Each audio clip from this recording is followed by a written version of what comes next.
Всем привет! Сегодня мы продолжаем нашу рубрику «Ответы на вопросы взрослых аутичных людей», которые задают мне их на консультациях. Вопрос первый. Я не испытываю желания заводить личные отношения. Меня не интересует совместное проживание с партнером, постоянные сексуальные отношения. Меня не интересует совместное ведение хозяйства. У меня нет потребности делиться эмоциональными переживаниями в течение дня с другим близким мне человеком. Меня все устраивает, я живу один, и мне хорошо. Мои родственники настаивают на том, что это ненормально, что я должен обратиться к психологу за помощью, изменить ситуацию и завести близкие отношения с кем-нибудь. Как вы считаете, что мне следует делать в этой ситуации? Могу ли я оставаться при своем мнении, или я не прав, мне нужно прислушаться к мнению родственников? Ситуация вот в чем состоит.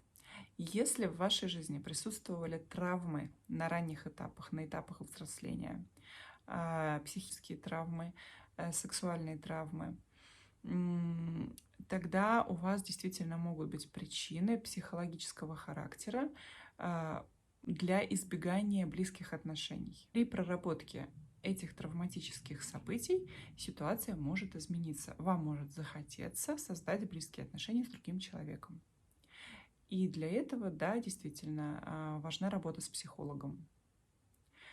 Если мы не говорим о том, что в вашей жизни присутствовало какое-либо травматическое событие, у вас все было хорошо, просто вам очень хорошо одному, вы не испытываете потребности в создании близких отношений с кем бы то ни было. Вы имеете на это полное право. Вы можете жить один и не вступать в близкие отношения с другим человеком. Это совершенно не обязательная опция. Ситуация может складываться по-другому, и я сейчас тоже про это скажу. Когда у вас есть потребность иметь близкого человека рядом с вами, вы хотите жить с кем-то еще, или гостевой брак рассматриваете, это не так важно, но у вас в силу каких-то причин это не получается. Не хватает навыков коммуникации, не хватает понимания эмоций своих или чужих и так далее. Может быть очень много нюансов. Тогда действительно работа с психологом тоже вам поможет. Но мы говорим о базовой потребности в близких отношениях. Если такой потребности нет, то, пожалуйста, не стоит себя видоизменять. Значит, просто это не в вашей природе. Переходим ко второму вопросу. Мои родственники пытаются апеллировать к моей совести. Они говорят, ну как же тебе не совестно, ну как же тебе не стыдно? Ты разве не видишь, что мне тяжело? Почему ты не предлагаешь свою помощь? Ты разве не видишь, что все вокруг тебя бегают? Почему ты не бегаешь вместе с ними? Бегают, я имею в виду, носят вещи, перекладывают, упаковывают, что-то такое, рубят дрова, заготавливают что-нибудь, а вы сидите на диване. И здесь обращаются к вашей совести, но почему ты такой бессовестный? Как ты не чувствуешь, что нужно помочь? Почему мне нужно тебе обязательно про это сказать? Вопрос такой, что мне с этим делать? Как мне поступать в подобных ситуациях? Сначала я обрисую ситуацию в целом. Действительно, большинство людей испытывают эмоциональный отклик в ситуации, когда другому человеку сложно, тяжело, больно и так далее, и так далее. Например, женщина или мужчина несет сумку с тяжестями.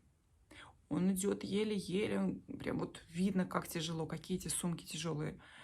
Тогда я, наблюдатель, ощущаю эту тяжесть. Я тоже немного это чувствую. И у меня возникает интуитивное желание ему помочь. Если вдруг у него что-то из сумки падает, я понимаю, насколько это тяжело сейчас ему будет наклоняться и там подбирать эту вещь.